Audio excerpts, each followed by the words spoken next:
Saúl fue el primer rey de Israel y escogido por Dios para ese cargo. Fue privilegiado y usado aún por el Espíritu Santo del Señor para profetizar, pero así como fue usado por el Espíritu de Dios, también posteriormente fue atormentado por un demonio que también venía de parte del Señor.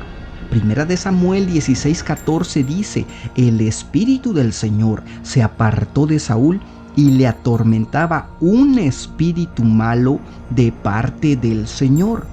Esto también se menciona en Primera de Samuel 16:15 y 16, 23, 18:10 y 19:9. Pero, ¿por qué permitió Dios que un espíritu malo atormentara a Saúl?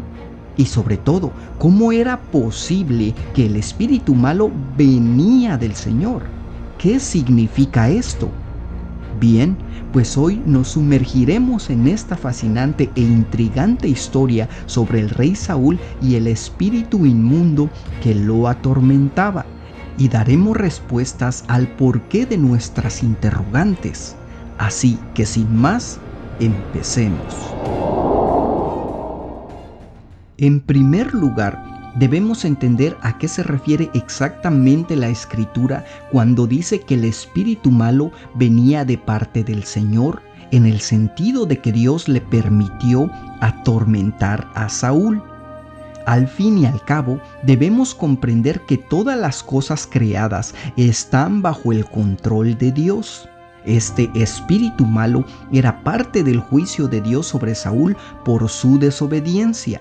Saúl había desobedecido directamente a Dios en 2 ocasiones, menciona 1 Samuel 13 y 15.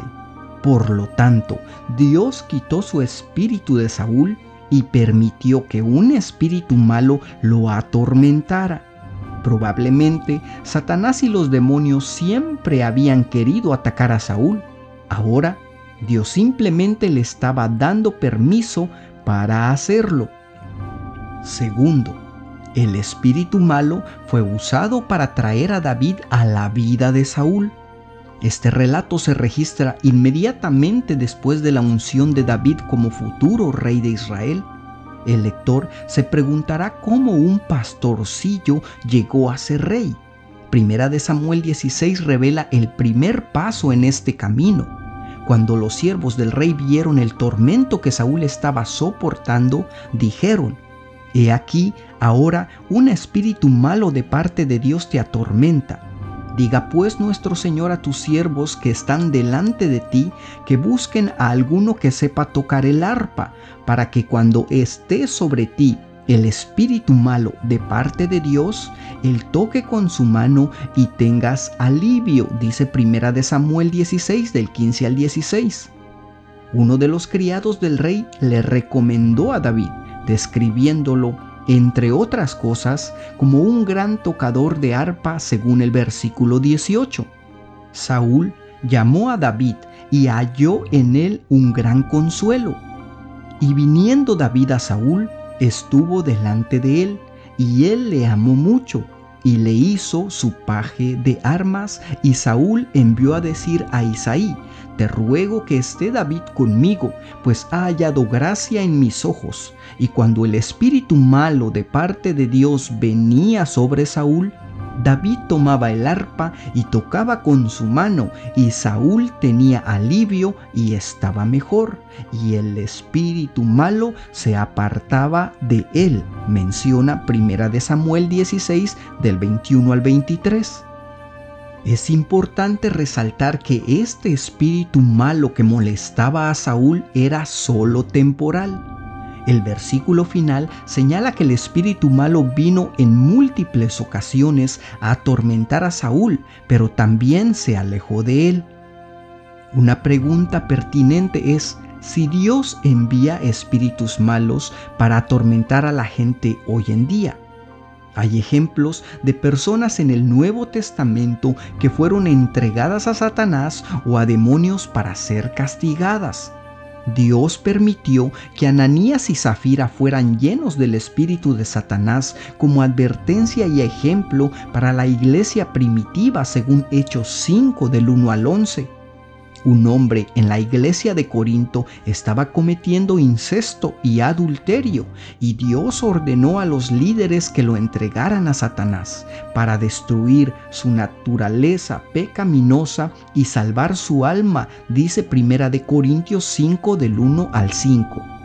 Dios permitió que un mensajero de Satanás atormentara al apóstol Pablo para enseñarle a confiar en la gracia y el poder de Dios y a no envanecerse por la tremenda riqueza de verdades espirituales que se le habían dado según 2 Corintios 12:7. El Nuevo Testamento revela cómo Dios puede usar la presencia de espíritus malos para revelar su poder. Jesús mostró su poder sobre los demonios en reiteradas ocasiones. Cada vez que Jesús expulsaba un demonio era una afirmación de la autoridad del Señor. El relato de Jesús expulsando a los demonios que entraron en un hato de cerdos indica que tal vez hasta 2000 espíritus malignos estaban presentes, pero todos temían el poder de Cristo, según Marcos 5 del 1 al 13.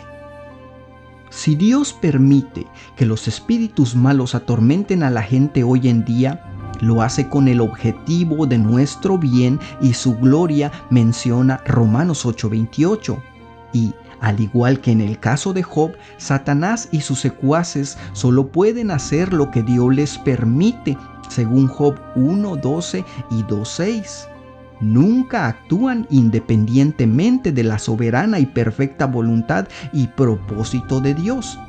Si los creyentes sospechan que están siendo atormentados por fuerzas demoníacas, la primera respuesta es arrepentirse de cualquier pecado del que se tenga conocimiento. Luego, debemos pedir sabiduría para entender lo que debemos aprender de la situación. Luego, debemos someternos a lo que Dios haya permitido en nuestras vidas, confiando en que resultará en el fortalecimiento de nuestra fe y la gloria de Dios. Nosotros no debemos temer a los ataques de Satanás y los demonios si estamos en Cristo, ya que debemos entender que Satanás y los demonios no van de aquí para allá haciendo lo que se les venga en gana. No, ellos harán solamente lo que Dios les permite hacer. Pues aquí el Todopoderoso es nuestro Señor y no Satanás y los demonios. Los espíritus malignos no son rivales para el poder de Dios, como dice Efesios 6 del 10 al 12. Por lo demás, hermanos míos, fortaleceos en el Señor y en el poder de su fuerza. Vestíos de toda la armadura de Dios para que podáis estar firmes contra las acechanzas del diablo. Porque no tenemos lucha contra sangre y carne, sino contra principados, contra potestades, contra los gobernadores de las tinieblas de este siglo, contra huestes espirituales de maldad en las regiones celestes.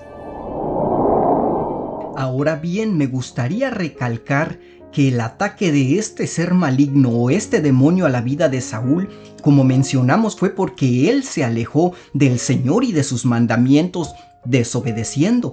Pero los demonios también pueden atacar a los cristianos que están bien delante de Dios, y eso también debemos entenderlo. Aunque claro, no estamos hablando de una posesión demoníaca, porque eso no le puede suceder a un verdadero hijo de Dios, pero sí puede ser atacado por los demonios, ya que los demonios están muy bien organizados. De hecho, subimos ya anteriormente un video de la organización tan increíble que tienen los demonios, los principados, las potestades, las huestes espirituales y muchos otros rangos que tienen los demonios y cómo se organizan, qué son. Pero le voy a dejar ese video por acá para no hacerlo tan largo, ya que ya se ha explicado. Y por acá también voy a dejarle un video donde se menciona cómo hay ángeles y Dios también asigna ángeles para que protejan a su pueblo, a sus hijos. Y los 9 trabajos de los ángeles, sus rangos también se los voy a dejar por este lado. Pero por el momento es todo. Si el video le aportó algo, hermano, regálenos un like, coméntenos qué piensa en los comentarios de este tema y también comparte el video con alguien que crea que pueda ayudarle. Pero por el momento es todo, no se vaya sin suscribirse si no lo ha hecho y nos veremos en otra ocasión si es la voluntad de Dios. Que el Señor los bendiga.